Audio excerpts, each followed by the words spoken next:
মাটি ভিজে আছে না,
কি সুন্দর লাগছে দেখতে।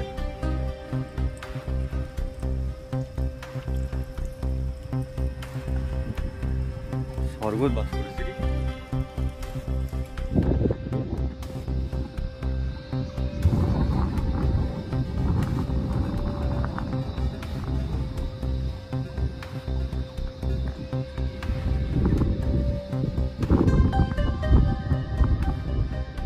কি নাম আপনার? আমার নাম তরিকুল হক।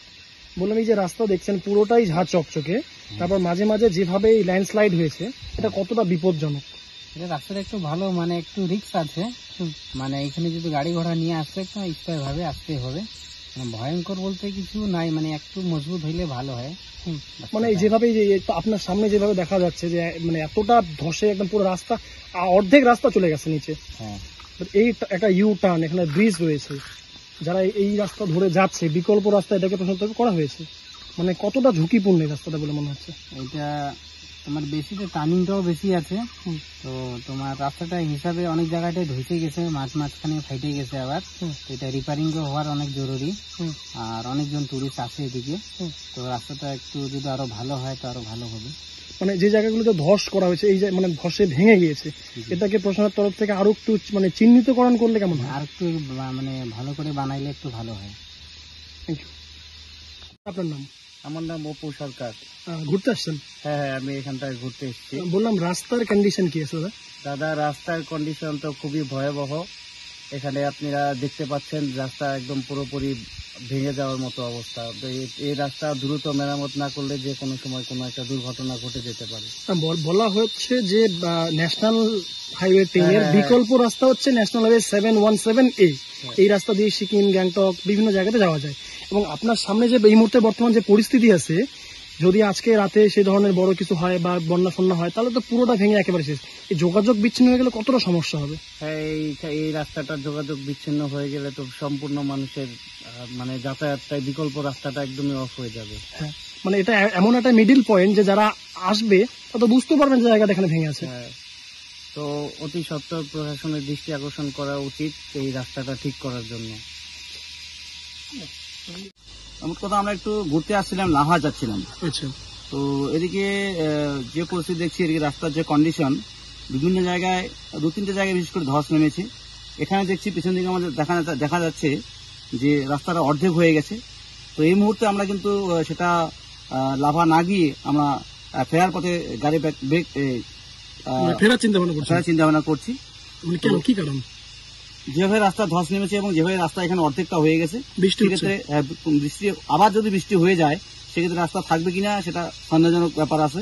তো আমি প্রশাসনের দৃষ্টি আকর্ষণ করছি যে অতি দ্রুত রাস্তা মেরামত এবং সাবধানতা অবলম্বন করার জন্য যে পদক্ষেপ নেওয়া যায় যত তাড়াতাড়ি ততটাই ভালো আর কি। দেখা যাচ্ছে যে যখনই পাহাড়ে বৃষ্টি নামছে বা কোনো একটা বড় কিছু হচ্ছে, ধস নামছে, তখন ন্যাশনাল হাইওয়ে 10 বন্ধ করে দিয়ে এই বিকল্প রাস্তাকে ধরা হচ্ছে। এই রাস্তা আপনার একেবারে গরুবাথান থেকে, মাফ করবেন, গরুবাথান না, এই রাস্তা মালবাজার মিনামোড় থেকে শুরু করে একেবারে গ্যাংটক, লাভা, এই সমস্ত রাস্তায় যাচ্ছে।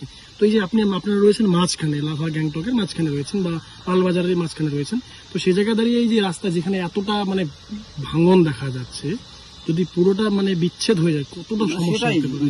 যদি পুরোটাই বিচ্ছেদ হয়ে যায় সেক্ষেত্রে কিন্তু আমাদের আম পাবলিক থেকে শুরু করে সবার কিন্তু একটা অসুবিধার সম্মুখীন হতে হবে। যে যোগাযোগটা বিচ্ছিন্ন হয়ে গেলে আমাদের যে সমস্ত পর্যটক থেকে শুরু করে যারা প্রতিনিয়ত এই রাস্তায় যাতায়াত করেন সেক্ষেত্রে খুবই অসুবিধার সম্মুখীন হতে হবে। বিশেষ করে পণ্যবাহী যে সমস্ত গাড়ি রয়েছে যেগুলো হচ্ছে বিভিন্ন জায়গা থেকে খাদ্য সরবরাহ করে বা বিভিন্ন বাজারের দ্রব্যাদি নিয়ে যাচ্ছে, কাঁচামাল নিয়ে যাচ্ছে, সেটা কিন্তু খুবই অসুবিধার সম্মুখীন করতে হবে।